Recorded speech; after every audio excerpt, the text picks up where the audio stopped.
Master Lord, a game of chess is like a sword fight. You must think first, right? Before you move. Okay, so right now what we're going to show is we're going to show how to set up the high kick, roundhouse to the head with a push. You're usually pushing out of a clinch or out of a very close situation like this. So let's assume we're fighting close. He's got an arm around me maybe, or we're both clinched up, tied up here. This is where you want to push from. There's no sense in trying to set a push up from here. All I'm doing is leaving myself vulnerable. So we're going to be here, and the first one we're going to do very standard. I would suggest cross-facing him, because that usually gets guys off of you easier, is you're going to push him out. Once he's out, you're going to follow up with the roundhouse to the head. There. So let's do that again. A little faster. Push. Kick. Sorry about that. All right. So here we go again. I'm going to push from here. Kick. Okay? Now, this time what we're going to do is, let's say he goes back farther, or we want to do a harder push, or we want to push him back farther, and we still want to set up the kick. We're going to disguise our switch by walking forward with him. So we're going to step in when we push. So when I push him, I step forward with my back foot. Now, my left leg is my rear leg, and that's set up to kick. I bring that over. Here. Let's try that again. Push, step, kick. Okay? One more time. Step in, kick. Now, let's say you want to disguise the switch while standing still. Maybe he doesn't have as far back to go, but he still can go back a little bit. You don't need to step forward. You're going to push, and you're going to do your switch at the same time. So why don't you step back just a little bit for a second. So what I'm going to do essentially is I'm going to push and switch. Okay? Push and switch. Here we go. All right, so from here, go ahead and grab up. From here, find your positioning, push, switch, kick. One more time. Push and switch, kick. Okay? Now, why don't you get that chair for me? Now let's say his back is to a wall, to a cage, to a fence, to the ropes, something like that. This happens a lot. If I push him from here, he's not going to go anywhere. It doesn't do anything. If I do manage to push him and he leans back and I can't get distance between our upper bodies, throwing this kick's not going to work because it's just going to get stuffed on its way up. I can't get this over. Not even I'm flexible enough for that. So what I'm going to do is I'm going to take a step back when I push. So essentially I'm pushing myself away. So we're locked up here. I push and I step back. Then I come back with the kick. Here. All right? One more time. Here. Push, I step back, kick. And that is various ways to set up the high kick from a pushing scenario. Okay, so this is an interesting one. I usually call this the Mawashi geri, which literally is the Japanese karate translation for the roundhouse. And I call it that because they throw it a very specific way, and they're very good at throwing it really in close. If you ever watch any Kyokushin videos, you'll see that there's guys that come in very close, and they manage to throw the roundhouse kick all the way up and knock the guy out without having the distance that you normally need, say, in a Thai boxing ring or an MMA or something like that. If you don't know what it looks like this.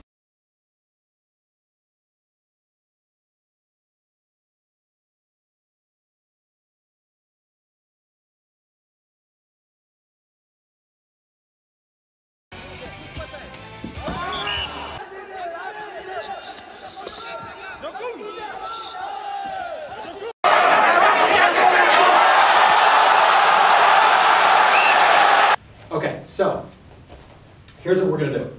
From this position, he's just going to put his hands up. We're not really going to do anything, not going to grab each other.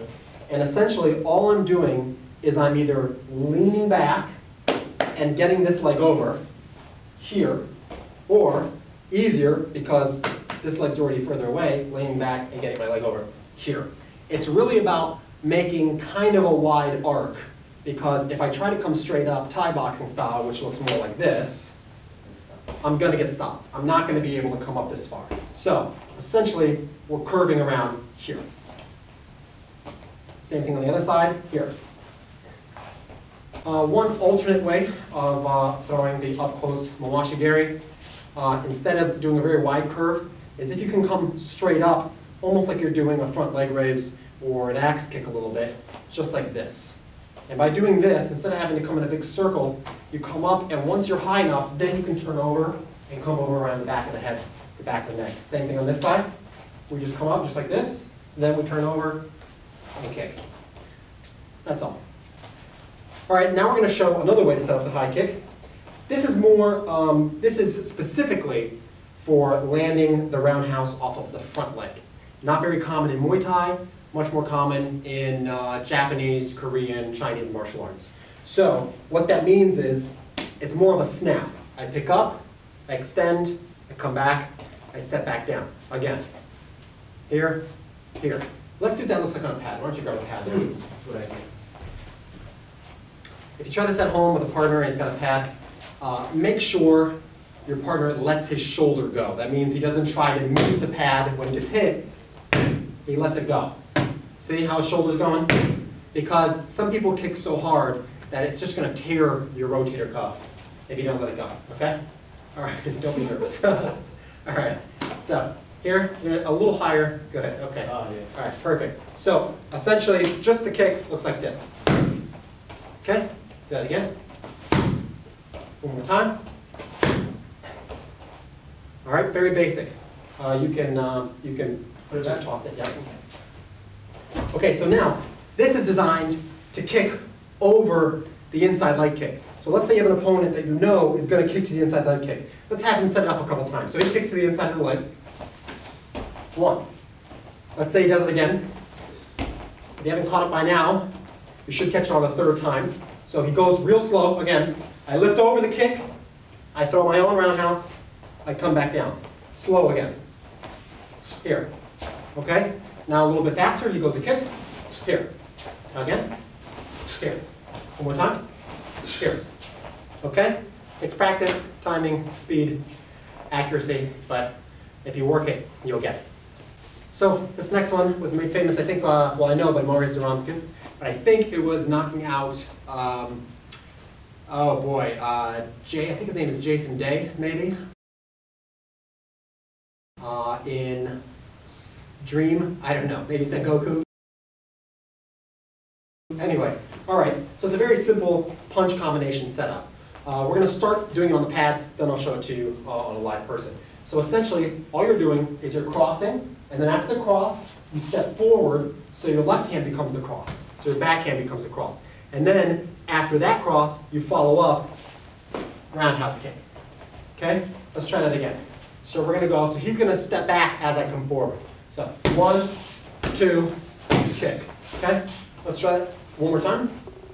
1, 2, kick. Now let's do it fast. 1, 2, kick. Okay? A little faster. 1, 2, kick. All right? Very basic. Now, you can also do it on the other side by making sure that your first punch comes with your first step. So you step and you throw your left this time because your left becomes your backhand. Then you step again, you throw your right. Now you have your right kick that comes and follows up. So let's try that again. So we're going to step first. 1, 2, kick. Okay? One more time. 1, 2, kick. Now we're going to go full speed. Oh, sorry. Okay. 1, 2, kick. Let's try that again a little faster. And then you take a step. This time I'm going to take a step back on my first attack. Okay. Okay. Here we go. Okay. All right. So let's go ahead and get rid of those. All right. Now show you just a little bit. Doesn't look much different when he doesn't have the mitts. Essentially, what he's doing is he's just covering up our blocking. The idea is to use those advancing crosses to drive your opponent back and keep his mind on protecting himself from those punches. So essentially, I'm going 1, 2, and already he's assuming that something might come from this side. In fact, we're just going to follow over with that kick. Let's do it the other way. So now I'm going to go 1, 2, kick. Very basic. というスプリットになりました。須藤さん。はい。右のストレート打ってるのに一緒に背を打ってるんですよ。普通引き手を戻して、右手を戻してから打つんですけど、右手まだ伸びたまま背やってるんで、これわかんないですよね。あれめちゃくちゃですよ。順番で言うと左のハイキックだよね。そうですよね。順番は本当に今言いましたように右やって左のハイなんですけど、右のパンチ打ったまま。 Now, there's another gentleman who does it a slightly different way, by the name of Thompson.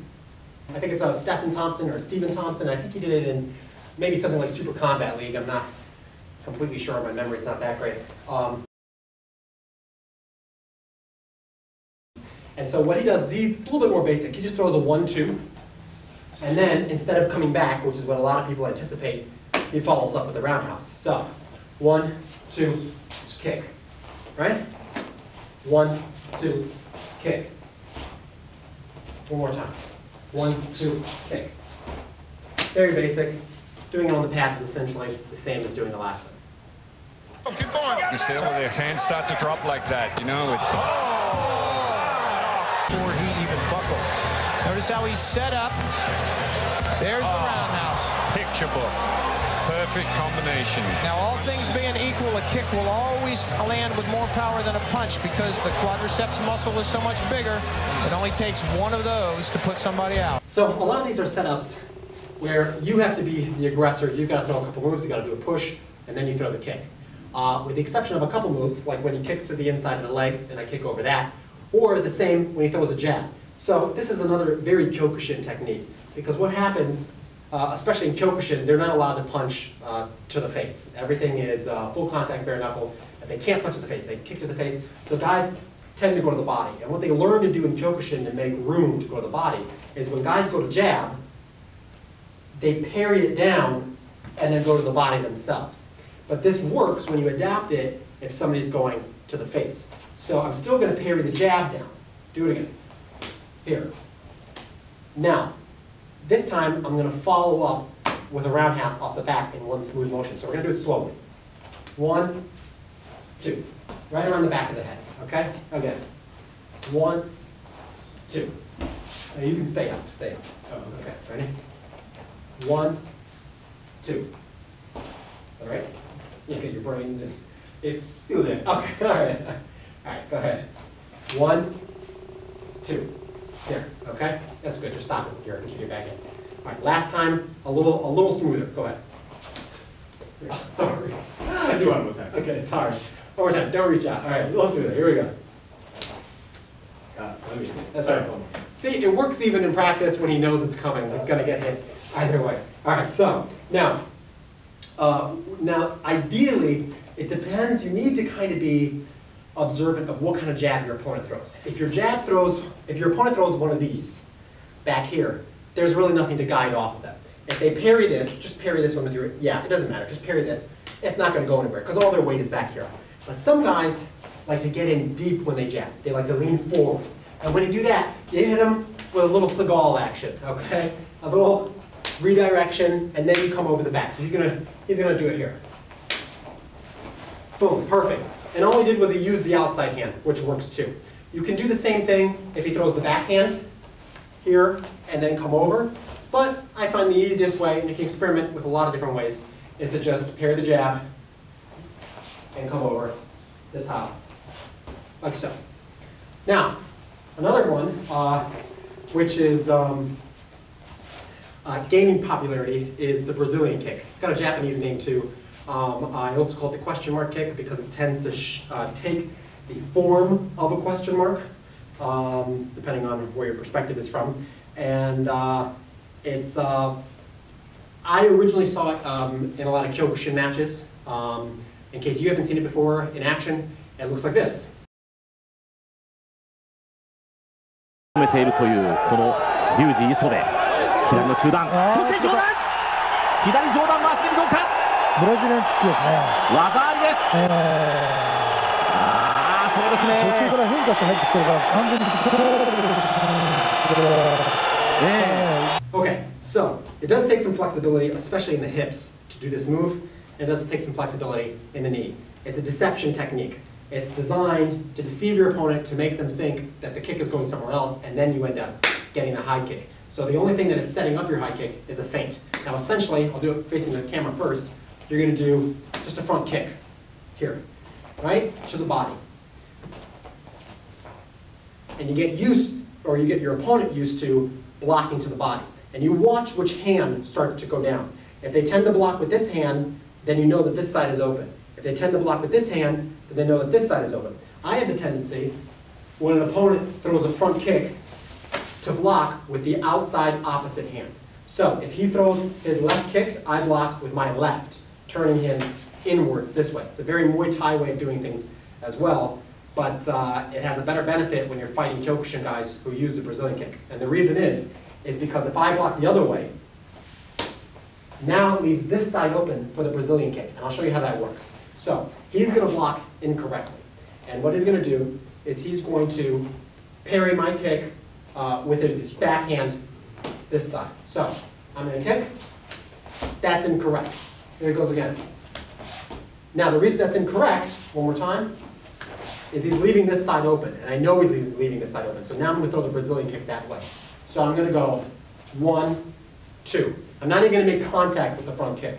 It literally just goes here, here. Okay?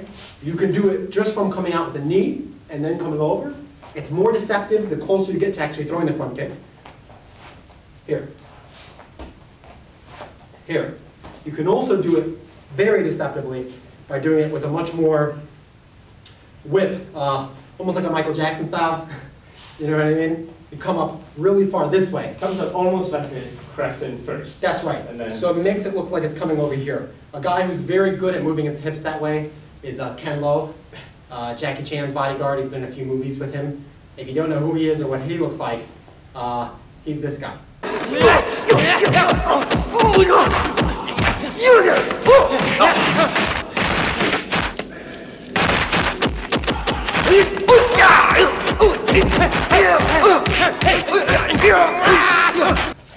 All right, so what we're going to do is come up here, here. That's more of an extreme question mark Brazilian kick. So instead of just looking like this, it looks like this. A little more deceptive. A lot of flexibility, especially in your hips. Let's try it in motion. I'm going to front kick him. Now I know he's used to that. Now I'm going to Brazilian kick. Here. Okay? Again, I'm going to front kick. I know he's used to that. Brazilian. Here. Okay? Same thing on the other side. I go to front. He brings that down. Same thing. Brazilian. Come over the top. Now now if you're safe, if you decide to block with the correct hand. So if I go to throw this kick and he blocks with this hand, and now I try to throw the Brazilian, his other hand is already up, if he's disciplined enough, in place. So that's not going to work for him.